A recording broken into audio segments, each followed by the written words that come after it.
everyone, so this is not the kind of video that I would technically be making, but I'm gonna make it anyway. So this is a letter to BOTDF. I really wish that they could see this, but I doubt that they are. So this is kind of my virtual letter to them, if that makes any sense. So this is what I have to say about BOTDF. And this is not a hater video. If you are a hater, then get off now because BOTDF means a lot to me, and here we go.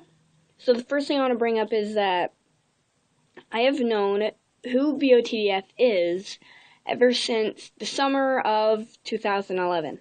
It is 2014 right now, and so I'm just making this video randomly.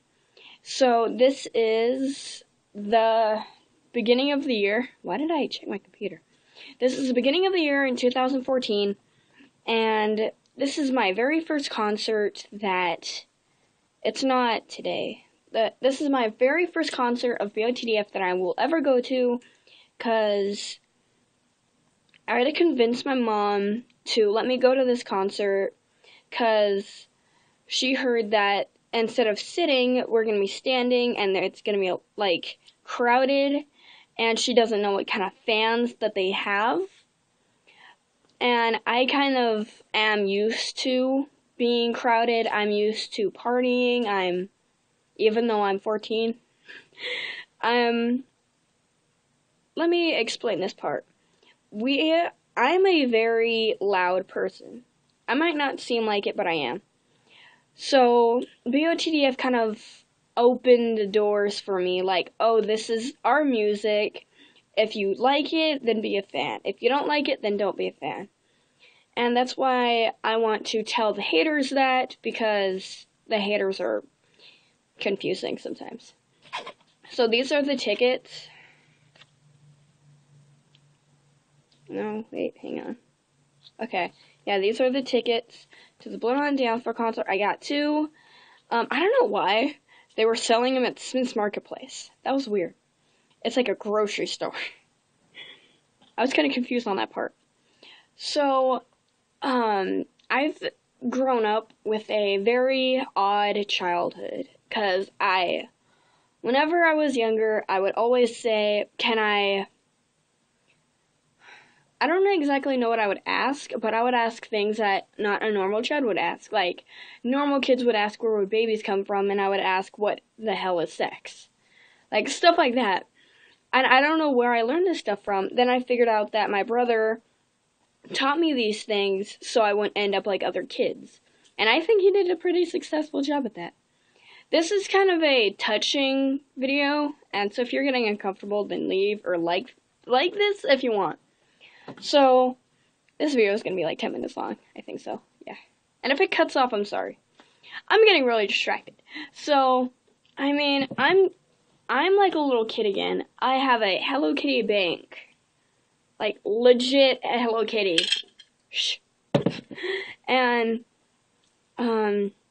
when I got these tickets, I paid for it with my own money, and I've been saving this money ever since like 3 months, and I barely discovered about this concert about 2 weeks ago, and I was so happy, and this is the first time I've ever, like, seen Blood on the Dance Floor, even though that they've done concerts in my area before, and this is the first time I, actually had a connection with them where I would want to see them in concert, and I hope I get to meet them. And my mom knows how much she doesn't know how much they mean to me, but she knows how much that I have like 8 posters all around my room. Like, there's one over there with, you can't exactly see it here. It's right there. You can't see it. But I'll show you guys in another video. So, they mean a whole lot to me. And my mom doesn't exactly see that, because the video, You Are the Heart, You Done Goofed, what else? Unchained was a good one. Unforgiven. Like, just songs like that got me thinking about life and what am I doing with it. And what I was doing with my life was nothing. I just sat in my room all day, just listening to music and being depressed about myself. And then when my friend introduced me to Blonde on the Dance Floor, I didn't really, my friend introduced me to them, and she only introduced, one song, and then we were, fans together, but then they came out with the song, no, not the song, the album, the Anthem of the Outcast, that was it. So she's like, I'm not really a fan anymore, and I'm like, I can understand, because you're not really rebellious.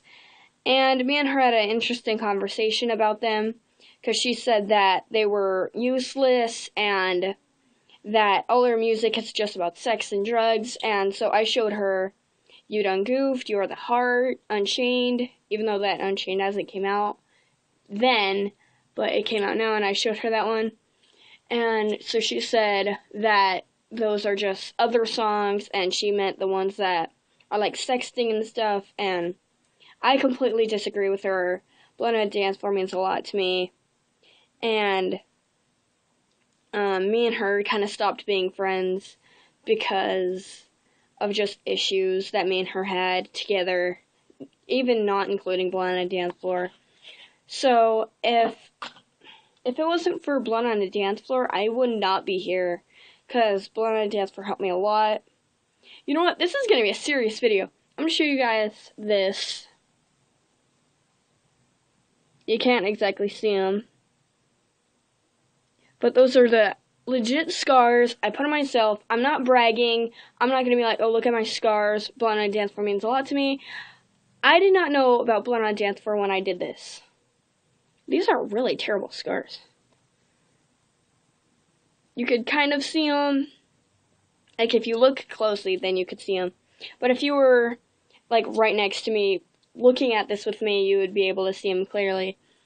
But I did not know about Blonde on the Dance Floor with this. I was kind of that person that wasn't exactly, emo, but I did cut, if that makes any sense. I was one of those kinds of kids. I always grew up kind of being a dork. I always grew up having ADD. I had an odd childhood, and so kind of just that part screwed me over a lot, and my parents kind of didn't help me much with that situation. So I kind of grew out of cutting for a while, and then I heard that one quote that Davi said in the Brian Stars interview. I think it was the first one, and it said, you are the heart that beats inside of me. If you give up tonight, you give up on me. Take back your life and put down the knife. And that quote got me really hard. I actually started crying at that part. Instead, I started laughing, because after that part, Jay started making faces at Brian, which was hilarious. So just that quote meant a lot to me, and it made me literally put down the knife, and so that's why I don't have any scars anymore. It changed my life completely, and I want to get that tattooed on this arm one day, because this is the arm with all my scars on it. I didn't really do this arm much because I am right-handed, if that makes any sense. So I hope this video got to some of you guys. I hope it did. I didn't even talk about half the crap that happened. So, yeah, if you're a fan of Blonde on the Dance Floor, then good for you. And if you're not exactly a fan, I request that you go look at them. If you ever are depressed, or if you ever are sad, they changed my life completely. They rearranged how my life went completely. And now I'm completely 100% positive. I can't say, I'm not going to lie to you guys, I still have my sad moments where my life just goes downhill and nothing goes to plan. And yeah, so this is just my kind of note to Blonde on the Dance Floor, and you guys mean a whole lot to me if you are watching this. And if you are, please just, I don't know what you should do. Retweet this? I don't know. I'm confusing. Okay, bye. See you guys later. I hope that this helped you guys out any much. And you can't exactly tell, but I'm doing a lot of hand movements during this video. So, sorry this was kind of a boring video. And if you watched it all the way through, please hit the thumbs up. And let me know in the comments. So yeah, peace.